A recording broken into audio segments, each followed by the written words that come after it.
Welcome to Stanford University and our inaugural Women Leaders in Global Health.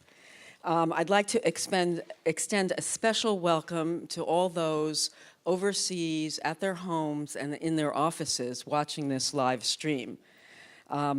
Before I start this conference, I would like to reflect upon the fact that even in the wealthiest of infrastructures, we're still vulnerable to the ramifications of climate change.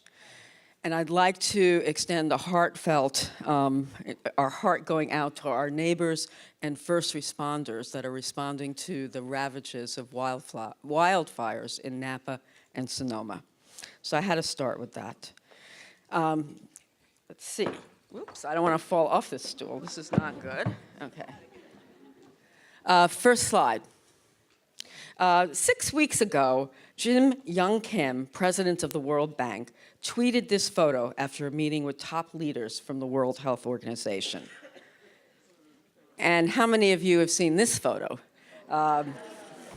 This is basically, for those of you not in the US, a room full of men discussing women's health. So where are the women? Where are the women in these pictures? Well, in fact, you are here. In fact, women are everywhere in global health. 90% of our healthcare, this is not moving forward, George. Next slide. In fact, 90% of healthcare happens at the home, and caregivers are overwhelmingly women. The Academy of Global Health, as you all know, is becoming increasingly feminized.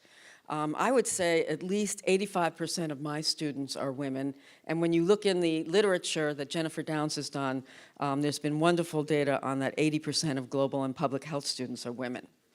We all know that on the front line in the community, with community healthcare workers, that at least 75% of the health workforce are female.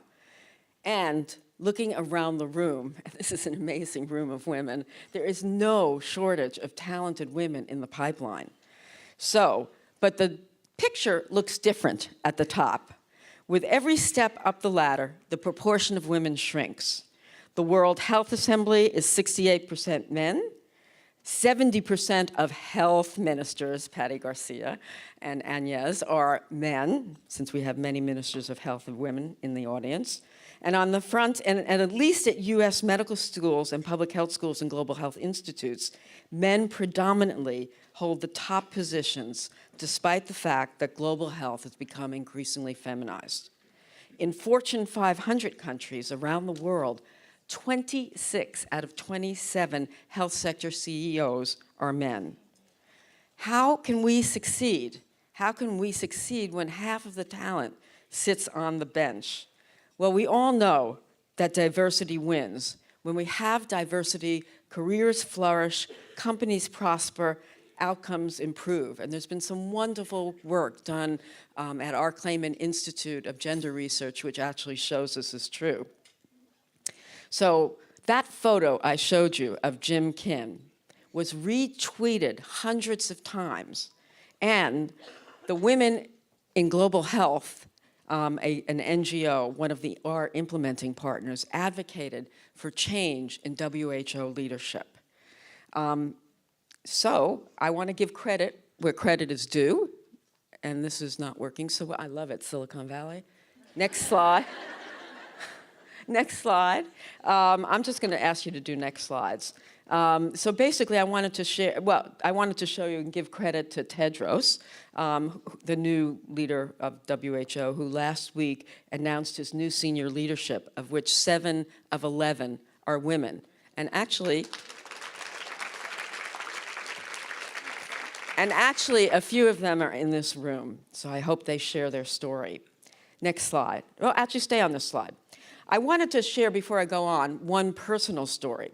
And that's the idea of this conference actually began when I was in Nairobi along with Wafa Satter at a MEPI NEPI meeting, and we sat next to each other and watched and noticed that instead of, it was a conference to say, where is Africa going? How is it going to lead the next part of the future? And on the podium, instead of all white men, were all black men, and Francis Collins. And so when I got up and made a comment about it behooves you to think about who's on your podium when you go into the future, I actually got a standing ovation from my African colleagues that are women in the audience.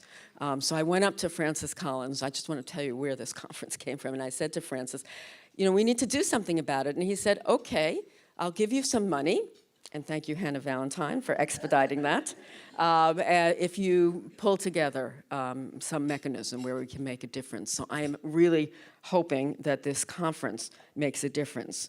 What I did, and I said, well, how am I ever going to put this conference together? But what I did was I pulled out, and I'm really old, I pulled out my Rolodex, and I went to some of my most amazing women friends and put together a steering committee. Can I have the next slide? And this is the names of the almost 60 people. Now, you may think, how did you do a phone call with 60 people?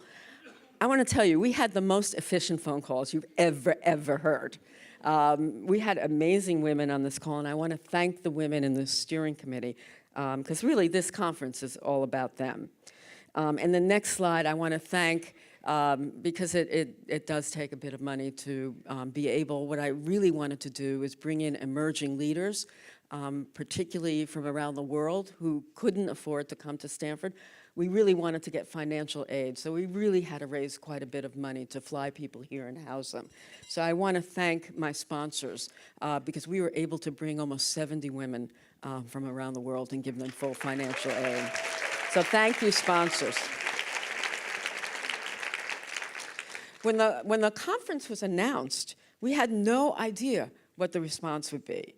In short, it's been, may I have the next slide? It's been overwhelming.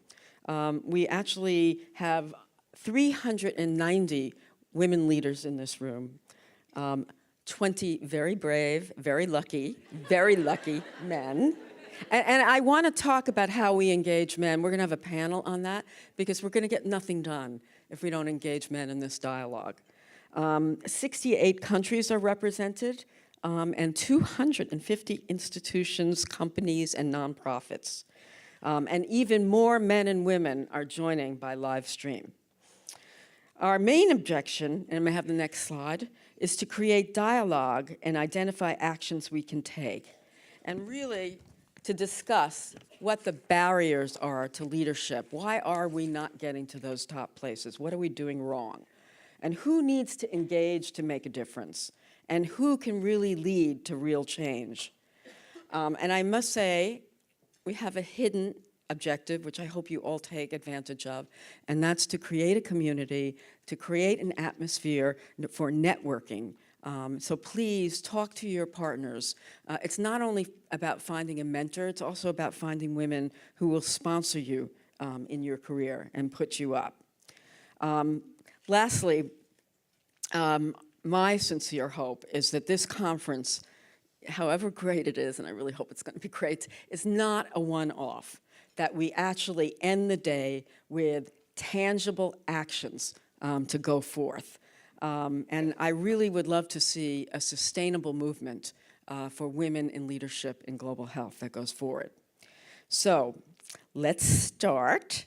I have a great video to start us off and kind of inspire us.